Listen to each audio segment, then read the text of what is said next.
5 cara supaya penjualan produk kalian itu bisa meningkat. Oke teman-teman semuanya, kalau kalian seorang sales, kalian seorang penjual ya, teman-teman wajib banget untuk tonton video ini sampai selesai ya. Entah itu kalian sales freelance maupun sales dari distributor resmi ya.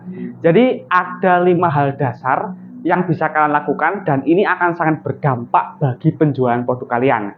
Jadi bagi kamu yang penjualannya nggak ada progres ataupun justru cenderung mengalami penurunan penjualan, video ini mungkin bisa bermanfaat. Yang pertama, suasana hati. Oke teman-teman, jadi saya akan menjelaskan ya, kalau misalnya kalian itu seorang sales, hal nomor satu yang harus kalian jaga adalah suasana hati kalian ya.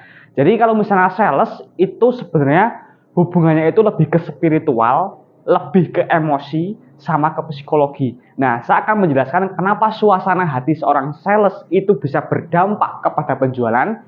Yang pertama, untuk menjadi seorang salesman, sebenarnya bukan hanya salesman, semua pekerjaan ya teman-teman, tapi kita akan bahas spesifik tentang salesman. Saat kita berangkat ke lapangan untuk menawarkan sebuah produk, hal yang pertama kita harus bersikap profesional.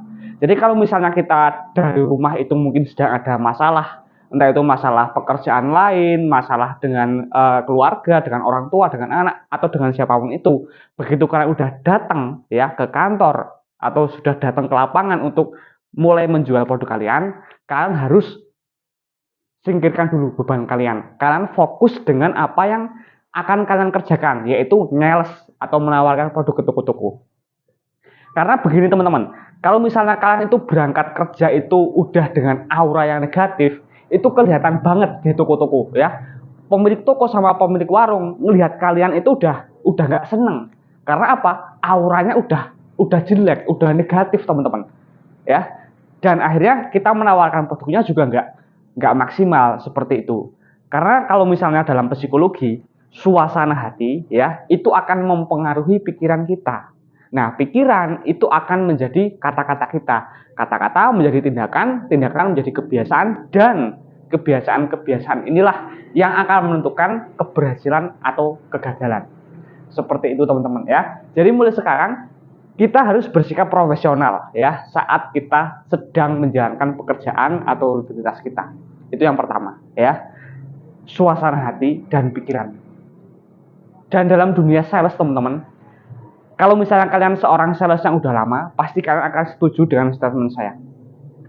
Pikiran itu adalah magnet. Jadi kalau kita itu memikirkan hal yang positif, maka kita akan mendapatkan hal-hal positif. Dan sebaliknya, kalau kita berpikiran negatif, kita akan menerima hal-hal negatif. Nah, contohnya, kalian pernah nggak kalian itu berangkat dengan perasaan yang senang dan kalian itu yakin berpikiran positif, wah ini hari ini saya bisa jualan banyak nih, dan ternyata benar-benar hari itu kalian jualan banyak.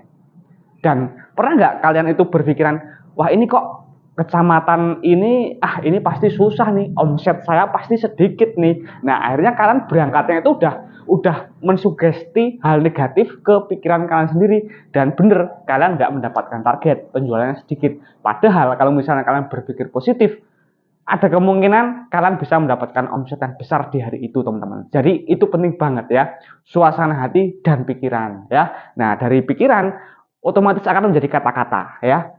Orang ya teman-teman, yang namanya ditawari produk itu ya kalau misalnya mereka mendengar penyampaian kalian itu enak ya, penjelasannya detail, bisa menciptakan komunikasi dua arah ya. Nah itu mereka senang teman-teman ya, mereka akan senang, dan ada kemungkinan produk kalian bisa terbeli. Tapi kok kalau misalnya dari suasana hati sama pikiran kalian itu udah kacau, kata-kata yang keluar dari mulut kalian itu udah ngasal teman-teman ya. Jadi udah nggak ada greget lagi, kalian udah nggak bisa melakukan trik marketing, kayak udah, oh ya udah bu, kalau nggak mau ya udah makasih ya bu, pergi, kayak gitu lagi. Oh nggak mau beli ya udah pak, pergi lagi. Akan seperti itu teman-teman ya.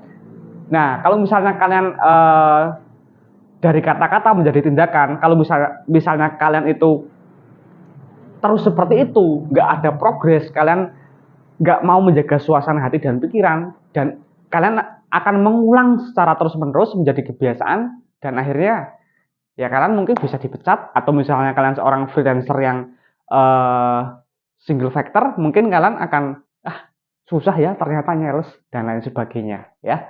Nah, itulah pentingnya suasana hati dan pikiran kita. Nah, itu yang pertama teman-teman.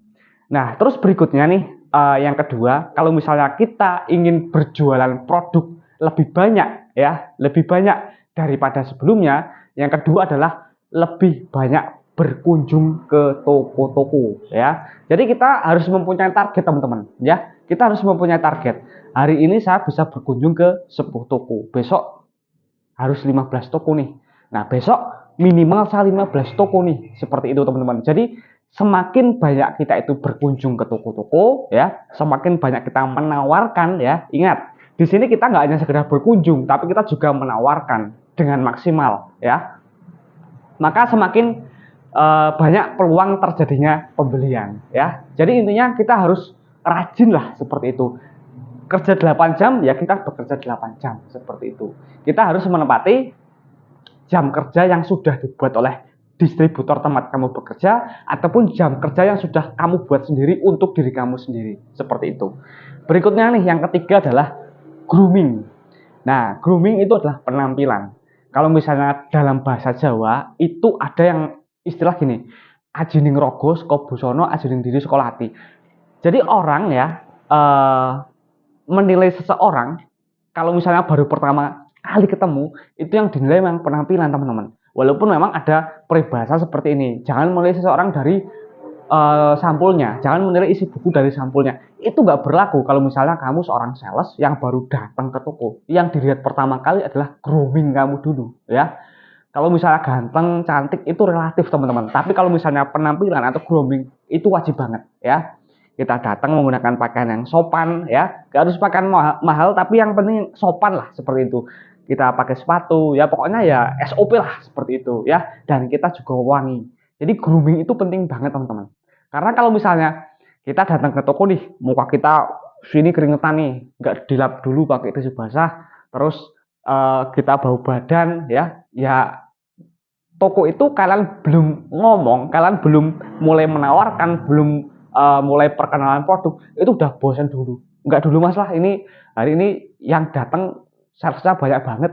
Enggak dulu lah mas, saya udah belanja ke grosir, dan alasan-alasan klasik lainnya ya. Nah, tapi kalau kamu groomingnya bagus, kamu wangi, ya minimal toko mau ngomong sama kamu ya. Toko minimal itu mau oh ya udah mas, gimana mas. Nah, kan apa? Karena kalian rapi, wangi, enak. Jadi dipandang itu seger lah kayak gitu ya teman-teman. Nah, seperti itu. Jadi grooming itu penting banget. Jadi kalau misalnya kamu saat ini belum melakukan grooming yang benar, coba kamu challenge diri kamu sendiri. Besok kamu datang ke toko harus lebih rapi, harus lebih wangi, dan lihat apakah grooming bisa mempengaruhi penjualan produk kalian ya. Nanti kalau misalnya berhasil, kalian bisa kasih testimoni di video ini. Itu yang ketiga. Nah, terus berikutnya lagi nih, melakukan langkah penjualan yang benar ya.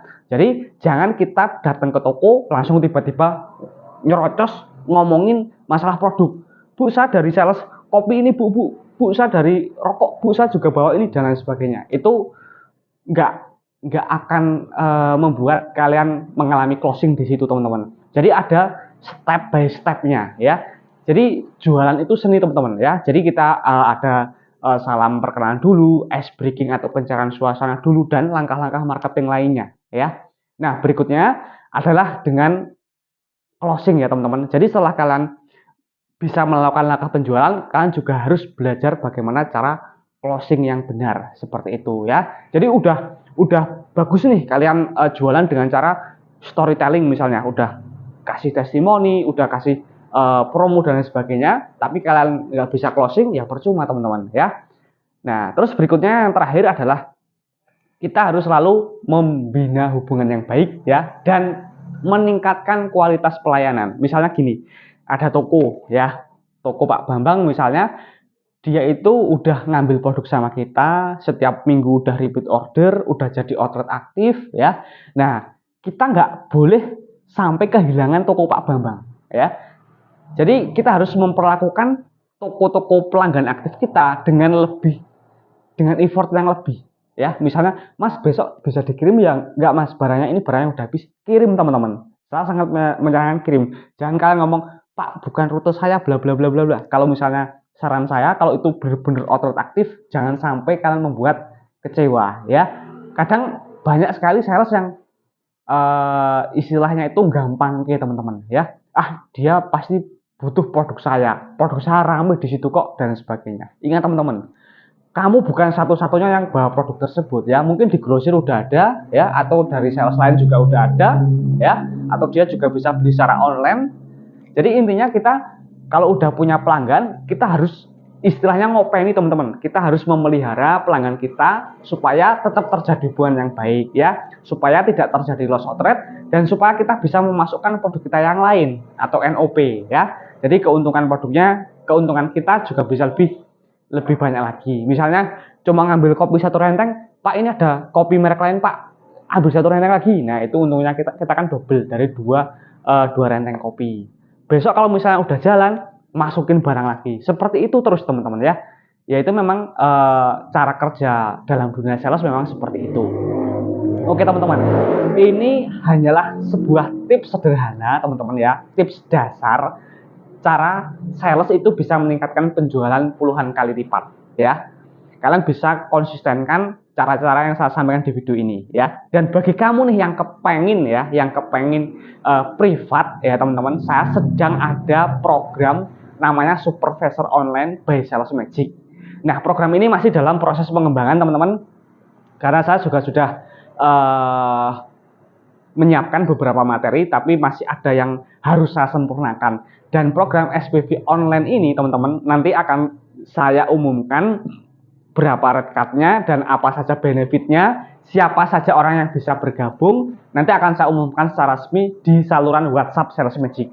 Teman-teman bisa klik link yang ada di bawah video ini ya, di kolom komentar, itu ada saluran WA resmi Sales Magic, kalian klik gabung. Dan di situ nanti saya akan share produk-produk apa yang saya rekomendasiin untuk bisa kalian jual lagi. Mau dijual secara freelance, mau dijual secara langsung ke konsumen, atau di toko, di grosir kalian, itu bisa banget teman-teman ya. Kalian wajib banget lah pokoknya untuk follow saluran WA saya kalau tertarik sama pembahasan seperti ini ya. Dan bagi kamu yang baru ketemu sama channel ini, silahkan bisa untuk di subscribe, diaktifkan lonceng notifikasinya supaya saat saya upload video terbaru kalian nggak ketinggalan ya. Terima kasih yang udah nonton sampai selesai. Silahkan bisa berkomentar di video ini jika ada pertanyaan yang ingin ditanyakan terkait video ini ya. Terima kasih, see you next time.